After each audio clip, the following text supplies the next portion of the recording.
జై కాశీ. కాశీ చేరుకున్న వెంటనే మన రూమ్కి చేరుకున్నాక ఫ్రెష్ అప్ అయి మొట్టమొదట ఎక్కడికి వెళ్ళాలి, ఎలా స్టార్ట్ చేయాలి అనే క్వశ్చన్ మార్క్ అందరిలో ఉంటుందండి.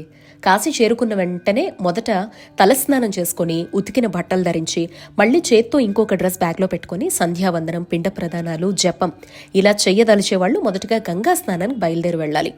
గంగమ్మ స్పర్శతో మన శరీరం, ఆత్మ, మనస్సు అన్ని శుద్ధి చేసుకుని జన్మ జన్మాంతరాల పాపాల్ని తన ఒక్క స్పర్శతో ప్రక్షాళన చెయ్యమని అమ్మను ప్రార్థించి స్నానం ఆచరించి అప్పుడు కాశీలో మిగతా కార్యక్రమాలకు అర్హత సంపాదించాలండి.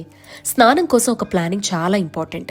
గంగా తీరం వెంబడి కాశీలో 84 ఘాట్లు ఉన్నప్పటికీ ఉత్తరవాహినిగా ప్రవహిస్తూ తన స్పర్శతోనే మనల్ని పావనం చేస్తోన్న అమ్మలో మునకలు వేసేందుకు, పిండ ప్రదానాది క్రతువులు నిర్వహించుకునేందుకు ప్రధానంగా పంచగంగ స్నానం అంటే అన్ని ఘాట్లలో స్నానం చేసిన ఫలితాన్నిచ్చేటువంటి దశాశ్వమేధ, మణికర్ణిక, అస్సి, హరిశ్చంద్ర, కేదార్ ఘాట్ల స్నానం చాలా చాలా ముఖ్యమండి.